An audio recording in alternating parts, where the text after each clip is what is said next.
crazy!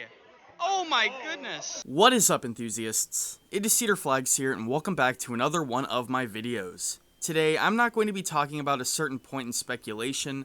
I'm not going to be predicting something that's going to an amusement park. But today, I'm going to be reviewing something that has been around for decades. The Beast at Kings Island. But not just the Beast at Kings Island, the Beast at Night. People say that the Beast at Night is the holy grail of roller coaster rides. Some people might think it's overrated, but other people will think it's the best ride experience you can get on a coaster. So today, I'm going to look at it and tell you if it's worth the hype. I have only gotten one night ride on Beast ever, and it was in the front row at around 10:30 p.m. this summer. Now, the fact that I was in the front row did differentiate the experience from a lot of others, and yes, I'm going to talk about how it differentiated.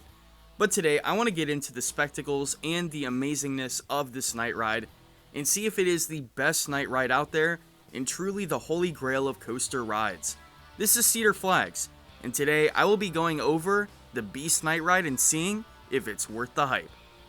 Before I start the video, I just want to let you all know that I have a major trip announcement at the end of this video, so if you want to keep track of my trip plans, I will let you know at the end.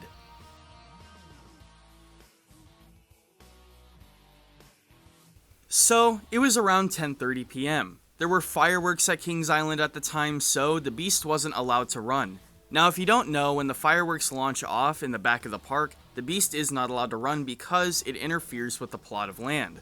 After the fireworks are over, a maintenance team walks the track to see if any fireworks landed on the track, and once it's all cleared, they allow the coasters to run once more.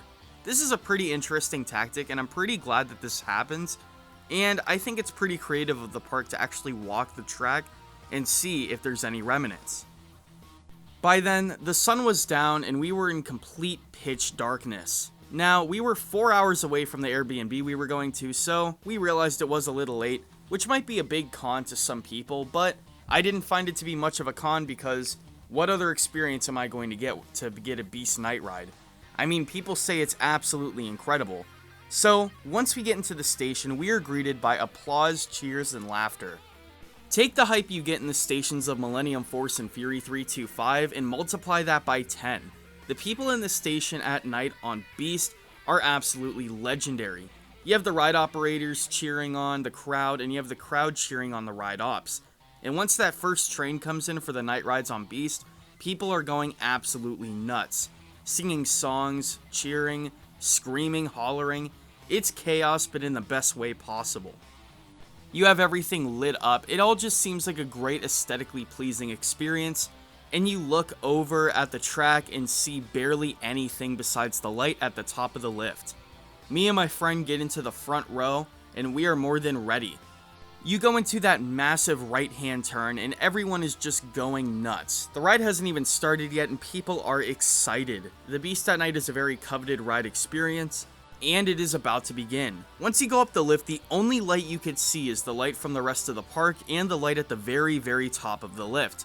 They keep this light on just to ensure safety, and let me just say, it gets very ominous. It was a little foggy at the time, it just felt perfect. You keep going up the lift hill, and once you're at the top, you see nothing but miles upon miles of dark, empty woods. In this first drop, it gets you. As the light of the lift hill leaves your sight, you plunge into a tunnel which is absolutely pitch black darkness. I mean, once you pull down into this tunnel, you cannot see a thing. Once you go down that drop, you cannot see a thing. You can see nothing. And it just feels very ominous, very dark, and very unpredictable if you don't know the layout of the Beast.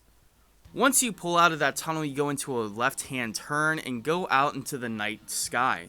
Now, the night sky really isn't that lit up. There is a little bit of light pollution from the park that will keep your ride at least a little lit, but there is a little bit of light coming from Orion's structure as well. But despite what people say about Orion's structure ruining the Beast Night Ride, it really didn't make that much of an impact to me. It still felt like it was the middle of the night in the middle of the woods, and it just felt great. And that's exactly what this whole ride feels like. It doesn't even feel like a roller coaster per se. It feels more like you're just blasting through the woods, possibly running or driving away from something, going 50 miles an hour. I've been off-roading before at night, and this feels very similar to that. There are a lot of bumps, of course. This is an old school wooden coaster. Now, it's not too rough, but I'd say the bumpiness and rumble of the Beast makes it even a better experience. If it were glossy smooth, I feel like it wouldn't be as hype. The ride seems overall louder as well. I don't know if this is just because of practical effect, but the ride just seems just a little louder at night. You feel the wind in your hair, the wind brushing past you, especially if you're in the front, and you see the track just creaming under you, while you see the trees creaming past you. You go into multiple tunnels, which during the day are pretty dark, but during night are, like I said, pitch black. It's a nice break from the slight light pollution that you could see during the day. In this first half is probably my favorite moment of a Beast night ride. Now, if you thought that was insane, the second half of the ride is way more intense. Now, what do I mean by that? Well, once you go up that lift hill and take that left-hand turn into the Helix drop, you are basically blind for the rest of the ride. I don't know about you, but my rides on this final Helix on Beast, at night especially, you cannot see a thing. Thanks to that tunnel and the structure supporting it, this makes sure that you cannot see a darn thing during this Helix, and it makes it very unpredictable.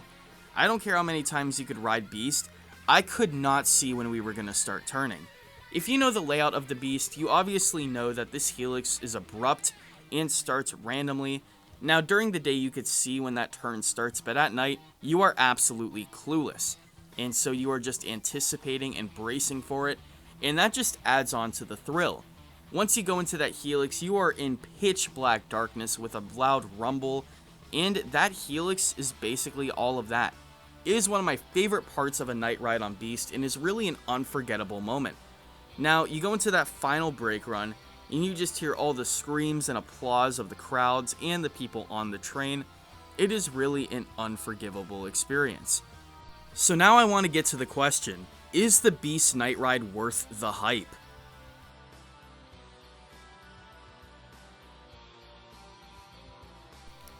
Well, right off the bat, I would say yes, the Beast at night is definitely worth the hype. But one thing I have to tell you is you should not be expecting an out-of-control experience like you would be expecting on an elite roller coaster during the day.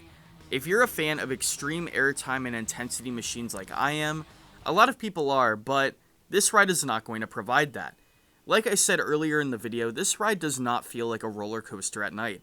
If you want an experience just like all the other roller coasters you've ridden, then look away, this isn't going to be for you. But if you want a completely different experience that separates yourself from all the other rides, this is going to be a very unique experience and something you probably will not forget for a while. Now, with all that said, I have only experienced this in the front row. I couldn't imagine if it was even better or not as good in the middle and back rows. I could imagine though that it wouldn't be as good.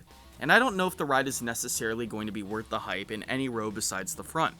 Of course, like I said, I have only experienced the front, so that is all I have to say. Anyway, have you ridden the Beast at night? Let me know down in the comments below, and let me know about your favorite night ride. Is this my favorite night ride? I'm not 100% sure. I think Cheetah Hunt has a very similar feel. Cheetah Hunt has all the lights turned off as well. And when it comes to other night rides just based on overall experience, of course, Steel Vengeance has an incredible night ride. It's running a lot faster, and it's pretty cool when you're weaving through the supports, and the only light are the lights of the supports.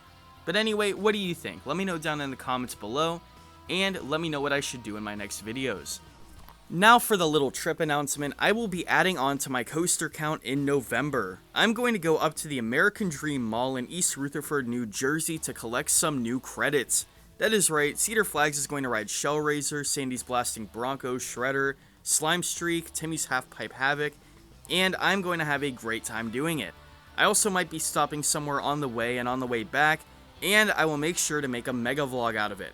Anyway, this is Cedar Flags, and I will see you all later.